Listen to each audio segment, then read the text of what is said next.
Number 15 in the 42 ideas on leadership is about motivation. And we're going to look here at the classic theories of motivation that come to us from Maslow, Herzberg and Mc Gregor. First one by Abraham Maslow is the hierarchy of needs. Maslow placed our needs in all contexts, not just at work, in a pyramid. And according to Maslow, we need to move through the different stages of the pyramid, starting at the bottom and going all the way to the top. And if we satisfy needs at the bottom, then we move to the next stage, then the next stage, then the next stage. There may be overlapping in certain cases, but we definitely need to have satisfied the first four of the pyramid before we can move to the fifth. Maslow himself later on changed the self-actualization or developed self-actualization into self-transcendence. We're going to look at the original model, which was introduced in 1943 and then developed in the 1950s in his book Motivation and Personality. The other two theories we'll be looking at later come later in time. They were developed in the 1950s and 60s. Let's start then with Maslow again at the bottom. Maslow says that the first need that we need to satisfy are physiological. This is air, food, water, sex, shelter, sleep. And when we've satisfied these physiological needs, we then move up to safety. And safety is about personal security or financial security or our health and well-being. When we've satisfied safety, then we move into love and belonging, which is friendship, family, the need to love and to be loved, sexual intimacy, even forming groups. When we've satisfied the love and belonging needs, we then move up to esteem, which is respect that we receive from others, recognition, rewards, and also our self-respect, the way we look at ourselves and our self-confidence. When we've achieved these four basic levels of needs, we can then move up to self-actualization. And apart from what it puts in the pyramid here, the main idea of self-actualization is that we become the best that we can be at one area, that we have decided there's something that we want to be in life and that we achieve that. But we can only do this if we've already met the needs of the bottom four levels. After Maslow, we've got Herzberg's two-factor theory.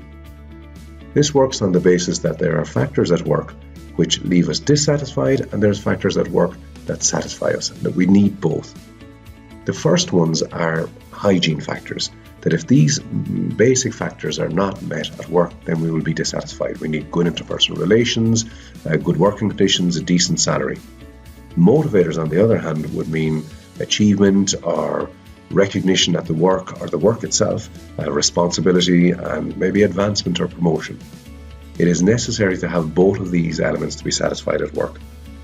The ideal workplace is where we've got a high level of hygiene factors and a high level of motivators. If it's the type of job where you only go to get a paycheck and you're not really motivated by the job, but it's a job and it pays the mortgage, that type of job, that would be a high hygiene factor, low motivators. Sometimes there are jobs that you love the job itself, but the salary isn't great, the working conditions isn't great. So you'll be satisfied with the job, but you'll complain a lot. That's in a job where it's high level of motivators, low level of hygiene. And the worst workplace to work in, of course, is where there's low level of hygiene factors and low motivators. Next area, developed around the same time as Herzberg's two factors, is from Douglas Mc Gregor. And it's his theory X and theory Y. And it's two different ways that management can look at their employees. We've got the X and we've got the Y. The X theory assumes that people dislike work and they'll avoid work if possible. And it's necessary to control your employees and they have to be threatened to actually make them work. The view here from management is that people and employees do not like responsibility and they prefer to be directed. And that what people are looking for at work is stability, security, and money.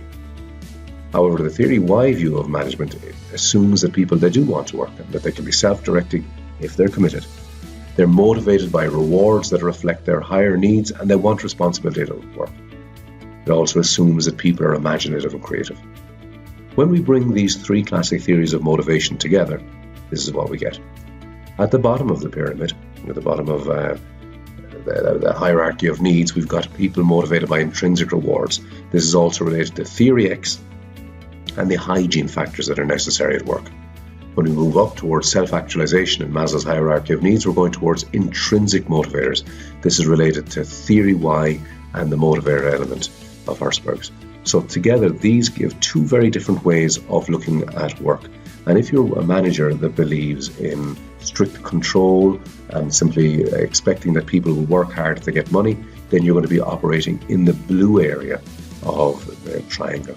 However, if you're somebody who's a manager who believes that people are motivated by the work itself and that the responsibility and a job that pushes them to be better, then you're going to be towards the orange end of the pyramid, looking at intrinsic rewards.